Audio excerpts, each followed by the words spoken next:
প্রধানমন্ত্রী শেখ হাসিনার পদত্যাগ। অসহযোগ আন্দোলনের দ্বিতীয় দিনে পদত্যাগ করে দেশ ছেড়েছেন প্রধানমন্ত্রী শেখ হাসিনা। গত ৪৩ বছর ধরে আওয়ামী লীগের নেতৃত্ব দিচ্ছেন শেখ হাসিনা। চলমান ছাত্র আন্দোলনে গণবিক্ষোভের মুখে শেখ হাসিনার পদত্যাগ করেন। আজ সোমবার এএপি তাদের এক প্রতিবেদনে এই তথ্য জানিয়েছে। এএপি তাদের প্রতিবেদনে বলেছে, শেখ হাসিনার একজন সিনিয়র উপদেষ্টাকে পদত্যাগের বিষয়ে প্রশ্ন করা হলে তিনি জানান এর সম্ভাবনা আছে। নাম প্রকাশে অনিচ্ছুক ওই উপদেষ্টা বলেন, সার্বিক পরিস্থিতিতে এই সম্ভাবনা আছে, কিন্তু আমি জানি না আসলে কি হবে। পরে ভারতীয় সংবাদ মাধ্যম এনডিটিভি নিশ্চিত করেছে প্রধানমন্ত্রী পদত্যাগ করে দেশ ত্যাগ করে ভারতে চলে যান। ফোন রেকর্ড করে দেশ ত্যাগ করতে চেয়েছিলেন শেখ হাসিনা, সেই সুযোগও পাননি। সারা দেশে কোটা সংস্কার আন্দোলনকে কেন্দ্র করে উদ্ভূত পরিস্থিতিতে দেশ ছেড়েছেন প্রধানমন্ত্রী শেখ হাসিনা। শেখ হাসিনা দেশ ত্যাগের আগে একটি ভাষণ রেকর্ড করে যেতে চেয়েছিলেন, কিন্তু সেই সুযোগও পাননি। আজ সোমবার বেলা ২:৩০টায় বঙ্গভবন থেকে একটি সামরিক হেলিকপ্টার শেখ হাসিনাকে নিয়ে যাত্রা করে। এ সময় তার সঙ্গে তার ছোট বোন শেখ রেহানা ছিলেন। সংশ্লিষ্ট সূত্র জানায়, তার হেলিকপ্টারে ভারতের পশ্চিমবঙ্গের উদ্দেশ্যে রওনা দিয়েছেন। এদিকে বার্তা সংস্থা এএপি জানিয়েছে, শেখ হাসিনা ও তার ছোট বোন শেখ রেহানা গণভবন থেকে নিরাপদ স্থানে চলে গেছে। ভবনে ঢুকে হাজারো ছাত্র জনতার উল্লাস, যে যা পারছেন নিয়ে যাচ্ছেন। শিক্ষার্থী সহ হাজার হাজার জনতা প্রধানমন্ত্রীর বাসভবন গণভবনে ঢুকে পড়েছেন। এ সময় আন্দোলনকারীদের উল্লাস করতে দেখা যায়। সোমবার বিকেল ৩টার পর আন্দোলনকারীরা মিছিল নিয়ে গণভবনে প্রবেশ করেন। এ সময় ভেতরে আন্দোলনকারীদের লুটপাট ও ভাঙচুর করতে দেখা যায়। এদিকে বার্তা সংস্থা এএপি এক প্রতিবেদনে জানিয়েছে, কোটা সংস্কার আন্দোলনকে কেন্দ্র করে উদ্ভূত পরিস্থিতিতে দেশ ছেড়েছেন প্রধানমন্ত্রী শেখ হাসিনা। বেলা ২:৩০টায় বঙ্গভবন থেকে একটি সামরিক হেলিকপ্টারে শেখ হাসিনা উড্ডয়ন করেন। এ সময় তার ছোট বোন শেখ রেহানার সঙ্গে ছিলেন। শেখ হাসিনা ও তার ছোট বোন শেখ রেহানা নিরাপদ স্থানে চলে গেছেন। শেখ হাসিনা যাওয়ার আগে একটি ভাষণ রেকর্ড করে যেতে চেয়েছিলেন, তিনি সেই সুযোগ পাননি। অপরদিকে দুপুরে সেনা সদর দপ্তরে দেশের বর্তমান পরিস্থিতি নিয়ে দেশের শীর্ষ রাজনৈতিক নেতাদের সঙ্গে বৈঠক করেছেন সেনা প্রধান জেনারেল ওয়াকারুজ্জামান। জানা গেছে, বৈঠকে জাতীয় পার্টির সিনিয়র কো চেয়ারম্যান আনিসুল ইসলাম মাহমুদ ও পার্টির মহাসচিব মুজিবুল হক চুন্নু ও ঢাকা বিশ্ববিদ্যালয়ের আইন বিভাগের অধ্যাপক আসিফ নজরুল সহ অনেকে বৈঠকে অংশ নিয়েছে। ছাড়ার আগে রাষ্ট্রপতির কাছে পদত্যাগপত্র দেন হাসিনা। কোটা সংস্কার আন্দোলনকে কেন্দ্র করে উদ্ভূত পরিস্থিতিতে রাষ্ট্রপতি মোহাম্মদ শাহাবুদ্দিনের কাছে পদত্যাগপত্র জমা দিয়ে দেশ ছেড়েছেন প্রধানমন্ত্রী শেখ হাসিনা।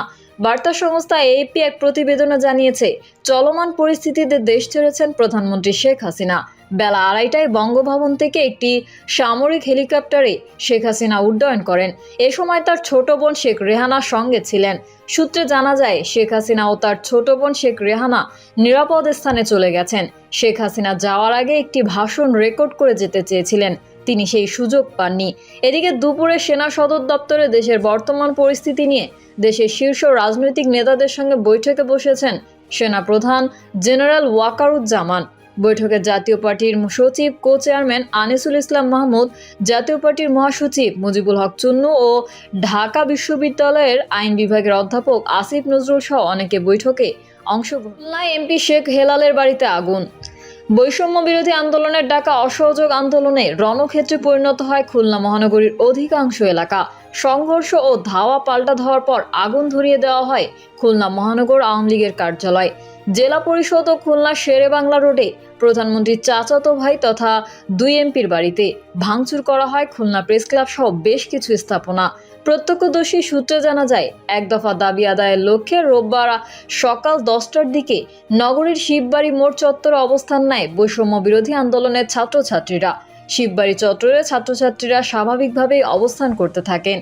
বেলা 11:30টার দিকে শিক্ষার্থীদের একটি অংশ খুলনার লোয়ার যশোর রোড হয়ে খুলনা মহানগর আওয়ামী লীগের কার্যালয়ের সামনে দিয়ে যাওয়ার সময় আওয়ামী লীগ ও যুবলীগের নেতাকর্মীরা তাদেরকে ধাওয়া দেন। ধাওয়া খেয়ে ছাত্ররা একটু পিছিয়ে এসে অবস্থান নেন পিকচার প্যালেস মোড় এলাকায়। এ সময় শিববাড়ি থেকে ছাত্রদের একটি অংশ এসে সেখানে যোগ দেন। এরপর শুরু হয় আওয়ামী লীগের সঙ্গে ছাত্রদের ধাওয়া পাল্টা ধাওয়া। বৈষম্য বিরোধী ছাত্ররা আওয়ামী লীগ নেতাকর্মীদের ধাওয়া দিতে তাদের কার্যালয় দখলে নিয়ে সেখানে ভাঙচুর করেন এবং আগুন ধরিয়ে দেন। ছাত্রদের ধাওয়া খেয়ে আওয়ামী লীগের নেতাকর্মীরা ছত্রভঙ্গ হয়ে যান। আওয়ামী লীগের কার্যালয় থেকে বেরিয়ে ছাত্ররা বাংলাদেশ ব্যাংকের পাশের সড়কের টায়ারে আগুন ধরিয়ে দেন। একই সময়ে ছাত্ররা খুলনা জেলা পরিষদে হামলা চালান। সেখানে বেশ কয়েকটি মোটরসাইকেলে আগুন ধরিয়ে দেয় তারা। পরে ফায়ার সার্ভিস ঘটনাস্থলে পৌঁছে আগুন নিয়ন্ত্রণে আনে। পরে আন্দোলনকারীরা মিছিল সহকারে সেখান থেকে গিয়ে মহানগরীর শেরেবাংলা রোডের প্রধানমন্ত্রীর চাচা শেখ আবু নাসেরের বাড়িতে ইটপাটকেল নিক্ষেপ করেন। এর প্রতিক্রিয়ায় বাড়ির ভেতর থেকে গুলিবর্ষণ করলে আন্দোলনকারীরা ভেতরে ঢুকে আগুন লাগিয়ে দেয়। ভাঙচুর ও অগ্নিসংযোগের সময় তাদের বাড়ির সামনে কোনো পুলিশ সদস্য বা নেতাকর্মী ছিলেন না। এক পর্যায়ে তারা গেট ভেঙে ভেতরে প্রবেশ করে ব্যাপক ভাঙচুর চালান এবং ভবনের প্রতিটি তালায় আগুন ধরিয়ে দেন। পরে স্থানীয়রা এসে আগুন নিয়ন্ত্রণের আগেই সব পুড়ে ছাই হয়ে যায়। বিকেল 2:45টার দিকে আগুন নিভে গেলে বেশ কিছু পুলিশ ও এপিবিএনের সদস্যরা বাড়িতে যান। পরে যুবলীগের কিছু নেতাকর্মীকে বিক্ষোভ মিছিল নিয়ে বাড়ির সামনে আসতে দেখা যায়, তবে কিছুক্ষণ পর তারাও চলে যান। জানা যায় বঙ্গবন্ধু শেখ মুজিবুর রহমানের ছোট ভাই শেখ আবু নাসেরের এই বাড়িতে বর্তমান শেখ আবু নাসেরের এই বাড়িতে বর্তমানে শেখ সোহেল ও তার ভাই শেখ রুবেলি থাকেন। তাদের অপর দুই ভাই সংসদ সদস্য শেখ হেলাল উদ্দিন ও শেখ সালাউদ্দিন জুয়েল ঢাকায় থাকেন। তবে হামলা অগ্নিসংযোগকালে তারা কেউ বাড়িতে ছিলেন না। দিনাজপুরে বিচারপতি হুইপের বাড়ি ভাঙচুর ও আগুন। দিনাজপুরে বৈষম্য বিরোধী ছাত্র আন্দোলনে অংশগ্রহণকারীদের সঙ্গে পুলিশের ব্যাপক সংঘর্ষ হয়েছে। পরিস্থিতি নিয়ন্ত্রণে পুলিশও এ সময় অসংখ্য টিয়ার শেল, সাউন্ড গ্রেনেড ও গুলি ছোড়ে। এতে করে গুলিবিদ্ধ সহ আহত হয়েছেন অন্তত 30 জন। এদিকে বিচারপতি এম এনায়েতুর রহিম ও তার ভাই জাতীয় সংসদের হুইপ এমপি ইকবালুর রহমানের বাড়িতে এবং পুলিশের দুটি গাড়িতে ভাঙচুর ও অগ্নিসংযোগ করা হয়েছে। রোববার সকাল থেকেই আন্দোলনকারীরা দিনাজপুরের ফুলবাড়ি বাসস্ট্যান্ড এলাকা ও পলিটেকনিক্যাল কলেজ মোড়ে জড়ো হতে থাকেন। দুপুরে দিনাজপুর পলিটেকনিক কলেজ মোড় থেকে বিক্ষোভ মিছিল বের করেন আন্দোলনকারীরা। তারা সদর হাসপাতাল মোড়ে এলে পুলিশ ধাওয়া দেয়। এতে উভয় পক্ষের মধ্যে ধাওয়া পাল্টা ধাওয়া ও সংঘর্ষ হয়। এ সময় আন্দোলনকারীরা পুলিশকে লক্ষ্য করে ইটপাটকেল ও পুলিশ তাদের লক্ষ্য করে টিয়ার শেল, সাউন্ড গ্রেনেড ও গুলি ছোড়ে। এ সময় আহত হন সংবাদকর্মী সহ অন্তত 30 জন। প্রিয় দর্শক, এই ছিল এখনকার সর্বশেষ সংবাদ। আপডেট সংবাদ পেতে চ্যানেলটি সাবস্ক্রাইব করে বেল আইকনটি ক্লিক করুন। কমেন্টে আপনার মতামত জানিয়ে আমাদের সাথেই থাকুন। ধন্যবাদ সবাইকে। আল্লাহ হাফেজ।